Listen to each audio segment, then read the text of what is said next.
미국의 퓨 리서치 센터 조사 기관입니다. 퓨 리서치 센터에서 선진국 17곳을 대상으로 16개의 단어를 사람들에게 보여주면서 자신의 삶을 의미 있게 만든 것이 무엇인가요? 라고 물었습니다. 그 단어가 이런 것들인데 제가 이렇게 하나하나 말씀을 드릴 테니까 여러분이 내 삶에 가장 의미 있는 것은 이것이다 라고 한번 각자가 단어를 한번 선택해 보세요. 친구, 직업, 그리고 정신적이거나 육체적인 건강, 네 번째는 물질적 풍요, 자유, 여섯 번째 연애, 영성과 종교, 서비스 및 참여, 자연, 사회, 11번째입니다. 가족, 취미, 교육, 여행, 애완동물, 마지막으로 퇴직, 이런 단어들을 보여주면서 당신의 삶에 가장 의미 있는 것, 그것이 뭔가요? 당신의 삶에서 가장 가치 있는 것이 뭔가요? 라고 물은 것이죠. 미국의 필라델피아의 펜실베니아 대학교 사회학 교수인 샘 리처드 교수가 몇몇 나라에서 유학 온 학생들에게 이 단어를 보여주면서 똑같이 질문을 했어요. 여러분 삶에서 가장 가치 있는 것이 무엇인가요? 앞에 나온 몇 명의 학생들은 여러 나라 학생들인데 그 중에 우리나라에서 유학 간 학생도 있습니다. 학생들의 대답이 다 다양합니다. 그 나라 환경과 또 상황을 대변하는 그러한 그 가운데서 어떤 단어를 선택하는 것이죠. 건강을 선택한 사람도 있고 교육을 선택한 사람도 있고 또 친구와 건강을 이렇게 두 가지 선택한 사람도 있고 멕시코에서 온 학생은 가족과 종교를 선택했어요. 미국인 학생은 미국 사람들을 대변하듯이 자유와 직업을 선택했습니다. 한국에서 유학 온 학생은 뭐를 선택했느냐? 물질적 풍요와 또 한 가지는 자유를 선택했습니다. 많은 학생들이 이렇게 이제 여러 가지를 선택하는 가운데 이 샘 리처드 교수가 굉장히 인상 깊게 여긴 것은 유독 한국 학생만이 물질적 풍요를 선택했다는 거예요. 그리고 조사기관에서 조사한 것 중에서도 한국 사람들은 많은 사람들이 물질적 풍요를 선택했다는 것입니다. 그런데 이 물질적 풍요를 왜 선택했습니까? 라고 물어보면 대답이 다 비슷하게 나오는데 자기가 잘 먹고 잘 살기 위해서 물질적 풍요를 선택하는 사람은 거의 없고 가족들을 보호하기 위해서 또 가족의 행복을 위해서 물질적 풍요를 선택했다는 것입니다. 자, 여러분은 제가 아까 읽어드린 단어 중에 여러분의 삶을 의미 있게 만드는 것 어떤 단어를 선택하셨습니까? 금방 지나가서 잘 모르시나요? 예. 친구, 직업, 신체적이거나 정신적인 건강, 물질적 풍요, 자유, 연애, 영성과 종교, 서비스 및 참여, 자연, 사회, 가족, 취미, 교육, 여행, 애완동물. 애완동물을 선택하는 사람 없겠죠? 있을지도 몰라요. 퇴직, 뭐 이런 것들인데 물질적 풍요를 대부분의 한국 사람들은 중요하게 생각합니다. 왜냐하면 그 물질적 풍요가 있어야 우리 가정이, 내 인생이 행복해질 수 있다고 생각을 하기 때문에 그래요. 저는 여러분이 물질적 풍요도 누리고 하나님 중심으로 살면서 영적으로 더 성숙해지고 또 예수 닮은 그리스도인, 그리고 헌신된 그리스도인, 그리고 하나님을 기쁘시게 하는 그리스도인이 되기를 주의 이름으로 축복합니다. 그냥 꼭 먹고 알 먹고 그런 거죠. 물질적으로도 풍요롭고 신앙도 성숙해지고. 자, 그런데 한번 깊이 한번 생각을 해볼 사항이 여기에 있어요. 물질적 풍요를 내 삶에서 가장 의미 있는 것이라고 생각하는 사람이 하나님 중심으로 과연 살 수가 있겠습니까? 물질적 풍요가 가장 내 인생에서 중요한 가치다라고 여기는 사람이 하나님 뜻대로 살아갈 수 있을까 하는 것입니다. 여러분은 뭐라고 대답하시겠어요? 성경은 뭐라고 대답합니까? 그럴 수 있다, 없다? 없다. 재물과 하나님을 동시에 가장 가치 있는 것으로 여길 수 없다는 거예요.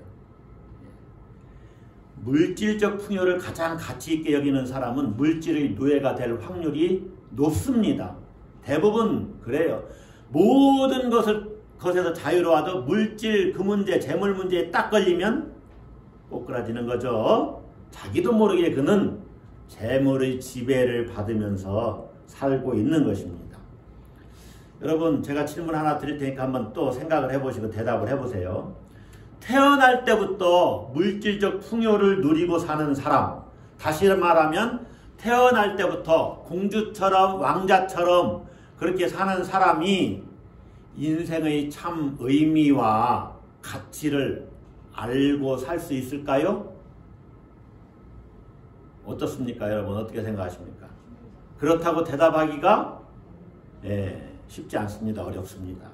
왜 그럴까요? 물질적 풍요는 인생의 한 면일 수도 있지만은 그 다른 면에는 물질이 없어서 고통당하는 사람들이 있잖아요. 이 사람도 한 인생을 사는데 이 사람은 물질이 없어서 고통당하면서 살아가요. 그러니까 인생을 알려면 이쪽 면도 알아야 되는 거죠. 삶의 어려움, 고난, 재난을 당하지 않고 살면 참 좋겠지만은 그런 과정을 거치지 않으면 삶의 깊이로 들어가지를 못한다는 거예요. 이게 참 이제 모순적인 아이러니한 일이지요. 큰 질병으로 건강을 잃어본 사람이 진짜 건강이 소중하구나를 아는 겁니다. 그리고 건강치 못한 사람도 이해할 수가 있어요. 극심한 가난에 떨어져 본 사람이 가난이 이렇게 힘들구나, 그것을 알아요. 사람들의 오해와 편견을 겪어보고 또 때로는 왕따, 따돌림을 당해본 사람만이 고독의 끝자락에서 이 따돌림 당하는 것이, 또 오해와 편견을 받는 것이 얼마나 인생에서 힘들고 어려운지 이것을 진지하게 숙고해 볼 수 있다는 거죠. 그런 경험이 없던 사람에 비해서 이 사람들은 삶을 더 진지하게 받아들일 수가 있습니다. 이것은요, 신앙의 세계에서도 마찬가지예요. 일생 평안하고 또 어떤 위기도 겪어보지 않은 사람보다 고난과 또 고통을 많이 겪어본 사람이 신앙의 깊이가 더 깊어질 수 있다는 거예요. 그래서 흔히 골이 깊은 산이 높은 법이다, 그런 말을 하는 것 아니겠습니까? 그런 것 때문에 고난도 고통도 유익이 있다, 이렇게 말하는 거예요. 고난이 내게 유익이라, 이렇게 말할 수 있다는 거죠. 여러분, 고난은 삶의 진수를 알게 합니다. 돈이 없어 본 사람이 돈의 가치를 정말로 제대로 아는 거예요. 무엇이든지 먹을 수 있는 사람은 특별히 맛있는 게 별로 없다고 그러지 않아요. 맛있는 걸 사 먹는데 참 몇 번 고민해보고 사 먹는 그런 사람들이 어떤 음식이 참 맛있는가를 더 잘 이렇게 알고 맛있는 걸 먹을 수 있다는 게 너무 감사하다 이렇게 여기는 거와 마찬가지죠. 고난은 신앙적인 성찰을 불러오고 또 이 고난은 자기와 타인 그리고 세상을 더 잘 이해하게 합니다. 고난은 하나님의 주권과 섭리 그리고 하나님의 역사에 대한 이 통찰력과 분별력을 제공해 줍니다. 그래서 우리가 고난에 대한 이러한 인식이 있다면은 고난의 때에 고난을 대하는 자세나 태도가 고난에 대한 이러한 인식이 없는 때와는 완전히 다르다는 것이죠.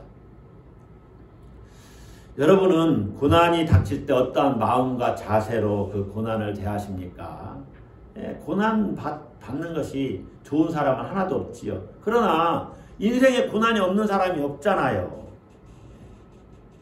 고통스러운 삶, 불안한 미래가 우리에게 닥쳐올 때 그러한 상황을 내가 어떻게 신앙으로 극복해 가야 되는가 하는 문제가 오늘 우리가 같이 나누려고 하는 주제입니다.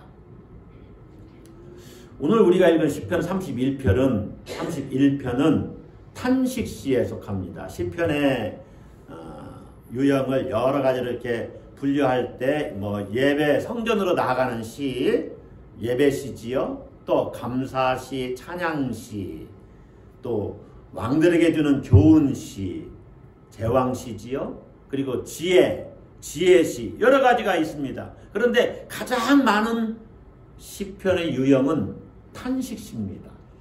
탄식하며 청원하는 시이기 때문에 탄원시라고도 해요. 오늘 시편 31편이 여기에 속해요. 시인은 지금 끔찍한 불행을 겪고 있어요. 그리고 주변 사람들에게서는 전혀 도움을 기대할 수가 없습니다. 그래서 그는 오직 하나님에게만 탄원을 올리고 있어요. 이 시편은 고난의 때뿐만이 아니라 우리 일상의 삶 속에서도 우리가 어떠한 신앙을 가지고 살아야 하는지를 가르쳐 줍니다. 다시 말하면 오늘 이 시편 우리가 읽은 본문은 우리에게 신앙의 정수를 가르쳐 주고 있습니다. 왜 그러느냐? 왜 그렇게 말할 수 있느냐? 이 시편의 시인이야말로 하나님에게 가장 가까이 나아간 사람의 모습을 보여주기 때문에 그래요. 그래서 그가 하는 말이 신앙에는 이렇게 살아야 된다를 가르쳐주고 있다는 거죠. 오늘 본문은 크게 두 단락으로 나누입니다. 한 단락은 9절에서 13절까지인데 이 단락은 이 시편 기자가 처한 어려움에 대한 탄식입니다. 또 두 번째 단락 14절부터 16절까지인데 이 두 번째 단락은 하나님을 그럼에도 불구하고 하나님을 신뢰한다는 고백이 담겨져 있는 내용이에요. 첫째 단락은 시인이 당하고 있는 어려움에 대한 탄식이고 두 번째 단락은 그럼에도 불구하고 나는 하나님을 신뢰합니다 라는 고백입니다. 자, 첫 번째 단락을 내용은 빨리 한번 살펴보겠습니다. 그냥 읽고 있기만 해도 내용을 파악할 수가 있어요. 9절부터 13절 내용인데 여러분 성경에 눈을 한번 주시해 주세요. 자, 9절 보겠습니다. 여호와여 내가 고통 중에 있사오니 시인이 지금 고통 중에 있대요. 내게 은혜를 베풀어 고통 중에 있으니까 은혜가 필요하지요. 내가 근심 때문에 눈과 영혼과 몸이 쇠하였나이다. 몸도 영혼도 그냥 바닥에 떨어져 있는 거예요. 어떤 건강을 잃었는지도 모릅니다. 10절에 내 일생을 슬픔으로 보내며 나의 연수를 탄식으로 보내며 내 기력이 나의 죄악 때문에 약하여지며 나의 뼈가 쇠하도소이다. 일생이 슬프고 탄식함으로 세월을 보내고 있어요. 그러한 일이 있나 보죠. 그리고 뼈가 쇠하여질 정도로 건강도 좋지 않아요. 그것을 시인은 자기 죄악 때문이라고 이렇게 여기고 있어요. 고대 사회에서는 어떤 불행을 죄 때문이라고 이렇게 여기는 경향이 있지 않습니까? 시인도 그렇게 여기는 겁니다. 자, 11절 보시면 내가 모든 대적들 때문에 욕을 당해요. 내 이웃에게서 심히 당해요. 이웃인데도 나를 공격하는 거죠. 그리고 내 친구가 놀라고 길에서 보는 자가 나를 잘 알지도 못하는데 나를 피하였나이다. 예, 큰 질병에 예를 들면 한센병, 요즘으로 말하면 한센병, 문둥병에 나병에 걸린 사람들은 사회에서 격리했잖아요. 그럼 사람들이 피합니다. 그리고 그를 저주했어요. 우리 이 시편이 다윗의 시라고 이렇게 되어 있지만 이 다윗이 이러한 적이 있었나 싶을 정도로 시인은 고통 중에 지금 있는 겁니다. 자, 사회적으로 존재감도 없습니다. 다윗은 왕이었는데 그렇게 말할 수 있을까 싶어요. 자, 12절을 보세요. 내가 잊어버린 바 됨이 사람들에게서 잊혀졌어요. 죽은 자를 마음에 두지 아니함 같고 깨진 그릇과 같으니이다. 별로 이렇게 주목받지 못하는 인생입니다. 그 말이지요. 깨진 그릇 신세다. 자, 13절에 보면 극에 달한 고통이 묘사되어 있습니다. 13절은 같이 한번 읽어볼까요? 내가 무리의 비방을 들었으므로 사방이 두려움으로 감싸였나이다. 그들이 나를 치려고 함께 의논할 때에 내 생명을 빼앗기로 깨하였나이다. 여러분, 우리가 읽은 전체 시편 본문을 보면 예수님의 고난의 현장 같지 않습니까? 사람들이 예수님을 죽이려고 모의하고, 예수님도 심히 고통스러우셨잖아요.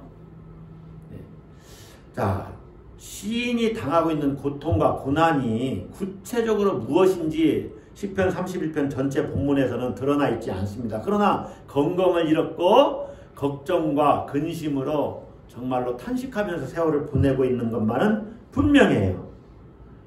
그래서 이 시인이 도대체 원인이 뭔지는 우리가 알 수 없지만 자기에게 닥친 현실을 부정하지 않고 도피하지 않고 모든 절박한 상황을 하나님께 아뢰고 있는 것만은 우리가 분명히 알 수가 있습니다. 낱낱이 다 아뢰고 있는 거죠.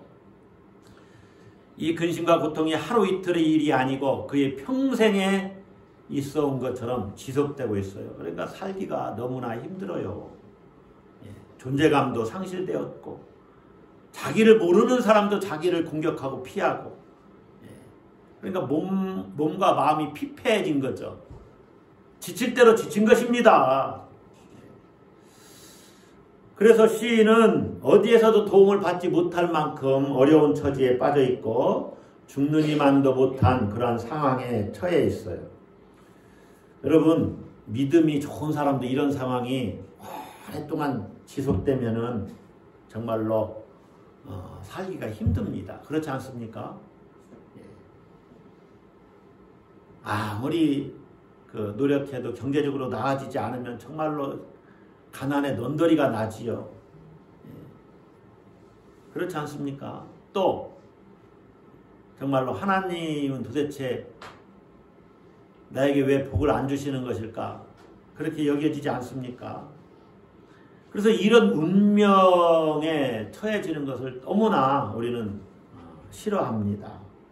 이런 운명에 처한 사람들의 이야기를 듣는 것도 별로 좋아하지 않아요. 그리고 이런 일들은 어쩌다 운이 나쁜 사람에게만 일어나는 것으로 여깁니다. 그런데 우리가 알다시피 고난은 누구에게나 닥칠 수 있다는 거예요. 여러분, 고난은 그리스도인에게도 닥칠 수 있습니다. 그걸 기억을 하셔야 됩니다. 그래서 때로 어려움을 당하면 왜 나에게만 이렇게 불평할 것이 아니라 나에게 고난의 밀물이 밀려오고 있구나. 내가 이 고난을 어떻게 극복해 나가야 되는가? 여기에 초점을 맞춰야 돼요. 고난의 원인을 잘 모를 수 있어요. 죄 때문이다 이렇게 여기셔도 어찌 보면 안 됩니다. 물론 나를 잘 성찰해 보는 것은 중요하지만 문제는 이 고난을 어떻게 극복해 나갈 것이냐에 초점을 맞추고 예수님이 말씀하신 것처럼 이것은 하나님의 영광을 위한 것이로구나 라고 여기면서 이걸 극복해 나가야 된다는 거죠. 그러면 어떻게 해야 되느냐? 고난을 맞으면 일반 세상 사람들은 여러 가지 방법으로 대처하는데 어떤 사람은 인생을 허무한 것으로 보고 그냥 허무주의에 빠져서 자포자기하고 낙심합니다. 이건 어두움에서 그냥 사는 거예요. 고난이 왔으니까. 허무주의. 또 어떤 사람은 세상 원리로만 여기면서 세속주의에 빠져요. 이것은 그래, 어떤 사람은 잘 나가는 사람이 있으면 어떤 사람은 또 못 나가는 사람도 있겠지. 경쟁에서 이긴 놈은 승리하는 것이고 이기는 것이고 잘 먹고 잘 살겠지만 그렇지 못한 사람은 사회에서 뒤처지고 힘들게 사는 거지 뭐.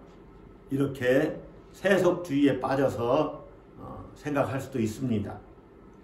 조금 건전한 태도를 가진다면 고난과 재난 앞에서 이제 서로가 연대해서 이것을 극복해 가자, 이런 태도를 갖는 거죠. 그래서 국가적인 차원에서나 사회 시스템을 만들어야 된다고 하고 그러한 일에 앞장서서 노력하는 거죠. 국가적으로는 복지 정책을 잘 펴나가는 것입니다.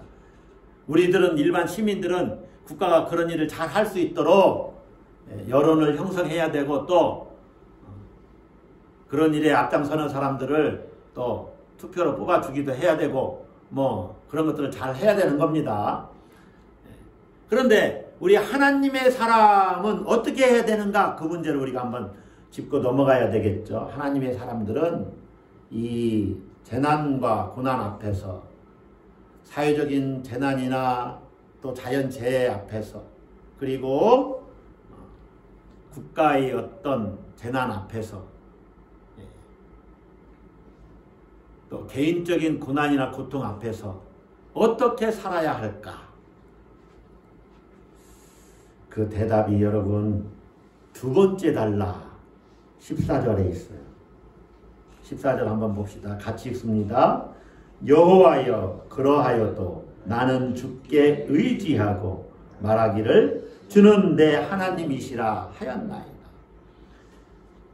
9절부터 13절에 그런 고난의 현장에서, 그러한 상황에서 시인이 담대하게 고백하는 거예요.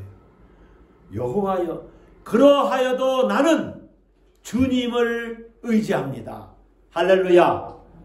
따라서 합시다. 그러하여도 나는 주님을 의지하리라. 여러분, 우리 신앙인의 자세가 이렇게 돼야 됩니다. 세번역 성경은 어떻게 번역했냐면, 누가 뭐라고 해도 나는 주님만 의지하며 주님이 나의 하나님이라고 말할 것입니다. 누가 뭐라고 해도 나는 주님만 의지하겠습니다. 원어적으로는 그러나 나는 이렇게 단순해요. 그러나 나는, 이런 단순한 단어인데 우리 그 개역 개정판이나 세번역 성경에서 번역을 멋지게 했어요. 가끔은 이렇게 번역을 잘하는 경우도 있어요. 멋있게. 그러하여도 나는, 시적으로 마치 다니엘서에 나오는 그리 아니하실지라도, 이런 표현 같지 않습니까? 누가 뭐라고 해도 나는 주님만 의지하겠습니다. 야, 너 하나님 믿는다며. 그런데 왜 이렇게 너 힘들고 어려운 거야? 세상 사람들이 뭐라고 해도, 주님, 누가 뭐라고 해도 나는 주님만 의지합니다. 이 한 말씀만 잘 여러분 머릿속에, 가슴에 담고 가시면 오늘 설교를 잘 들은 것입니다. 그러니까 한번 또 따라서 해야 되겠죠. 따라서 하겠습니다. 그러하여도 나는. 시인은 생명의 위협을 당하는 상황인데도 나는 주를 의지하겠습니다. 그렇게 말해요. 주는 내 하나님이십니다. 대부분 불행에 이렇게 떨어지면 자포자기하거나 원망하잖아요.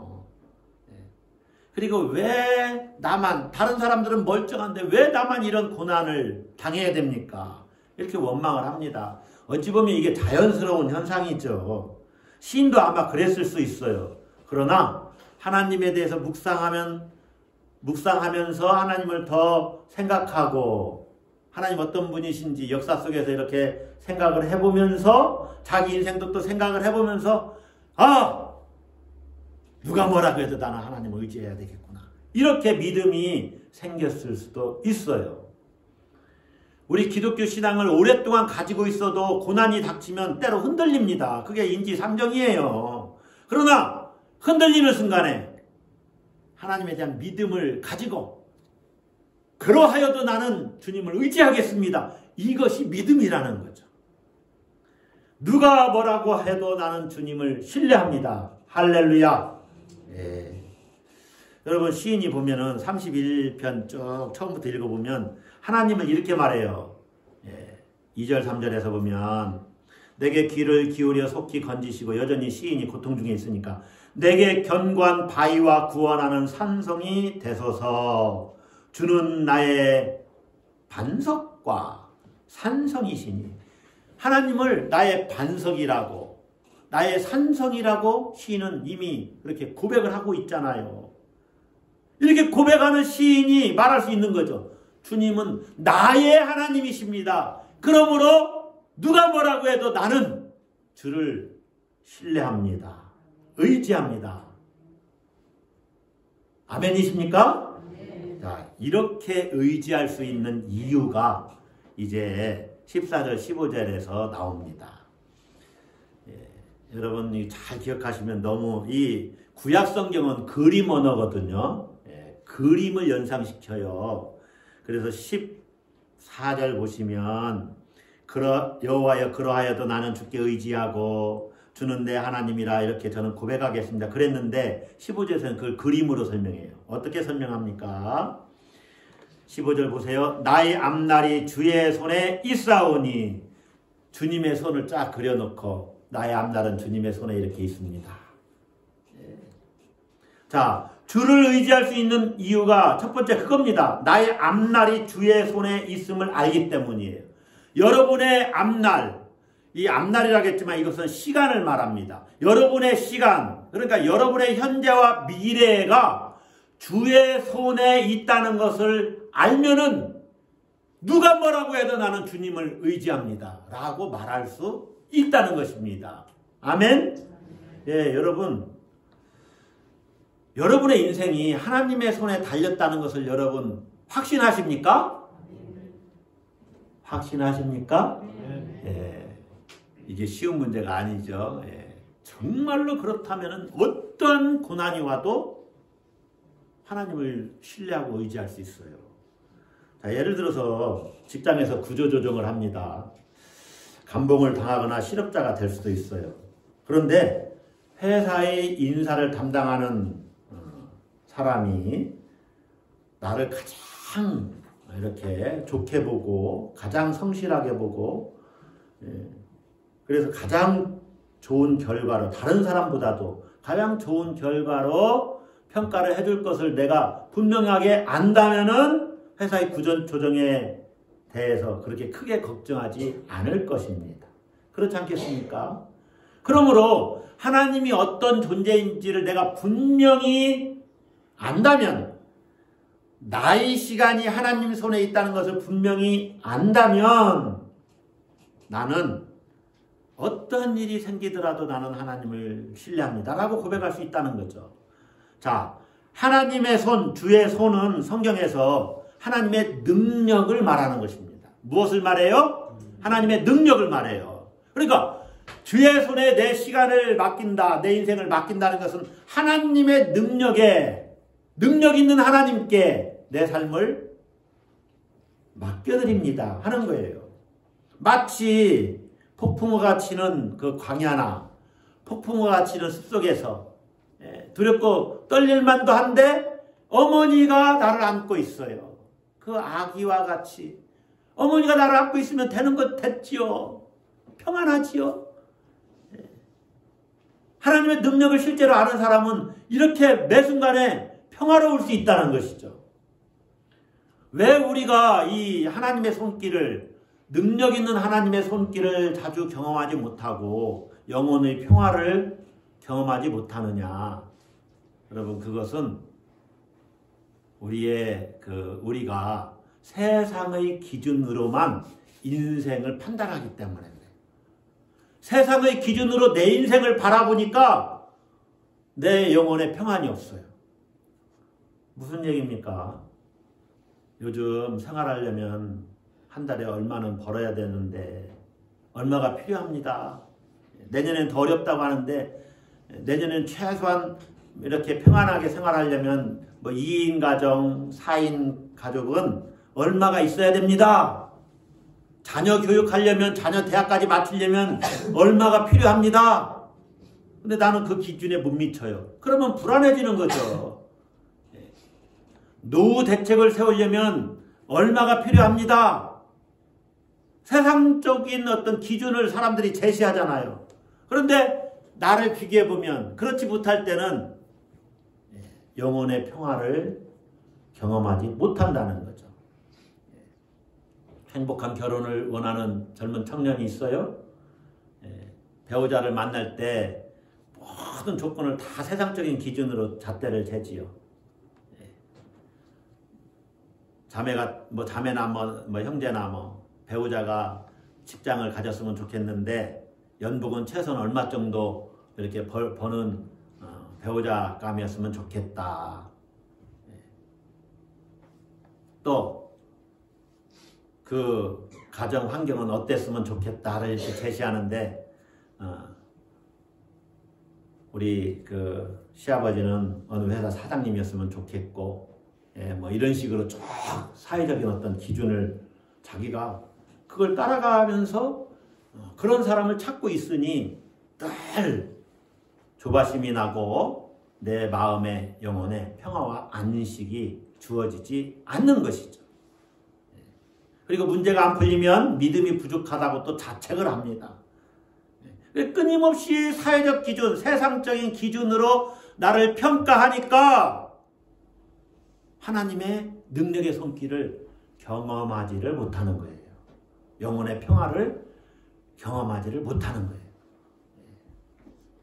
나의 시간이 주님 손에 달려있다 라는 말은 나의 현재와 미래에 벌어질 모든 일이 선하고 귀하다는 사실을 믿는 겁니다. 하나님을 믿는 건 그런 거예요.